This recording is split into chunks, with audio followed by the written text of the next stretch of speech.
Sveicināti, ar jums kopā Ingars, 8.lv autors. Šodien vēlos jums uzdot tādu jautājumu, vai ir bijuši tādi gadījumi dzīvē, kad nepieciešams kāds dokuments no sava personiskā datora, bet tajā mirklī jūs neatrodaties pie tā. Piekritīsiet, ir bijuši tādi momenti. Personīgi man tādi brīži ir bijuši, un tad es esmu aizdomājies, kā varētu šo lietu atrisināt. Un patiesībā tam ir vienkārši risinājums.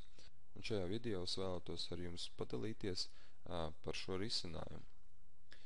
Tātad katrs no mums savā personīgajā datorā uzglabā dažādu veidu failus, vai tie būtu Office dokumenti, vai fotogrāfijas, vai filmas. Katrā ziņā jebkurš no mums uzglabā noteikts konkrēts fails savā datorā. Tad mēģināsim atcerēties kādu situāciju, kad mēs neatrodamies pie savu datoru, bet pēkšņi mums ir vajadzīgs kāds dokuments vai kāda fotogrāfija, ko parādīt kādam, vai cits noteikts dokuments, un tad mums noskaņojums nav tas priecīgākais. Un lai šo skumīgo seju mēs nomainītu uz priecīgu, mums nāk palīgā Microsoft skaidrējumu.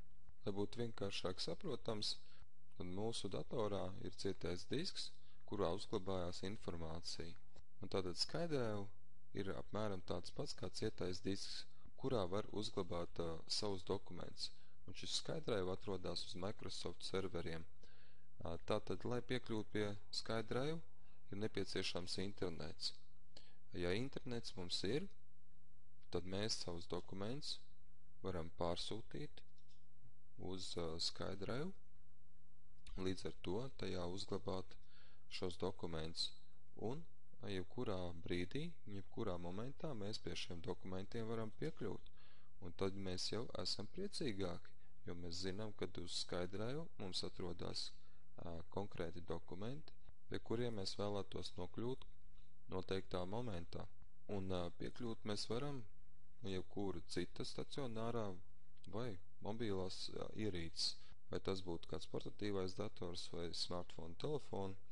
Galvenais jau šeit ir nosacījums, lai būtu piekļuvi internetam.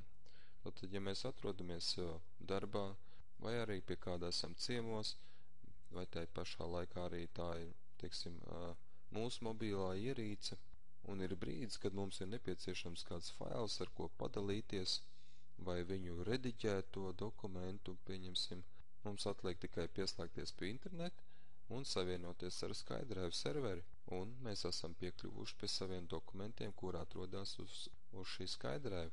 Tātad no šīm citām ierīcēm mēs varam piekļūt pie skaidrēju, pie saviem dokumentiem. Un mēs ar viņiem varam rīkoties dažādi, mēs viņus gan varam rediģēt, mēs viņus varam pārsūtīt pat kādam citam.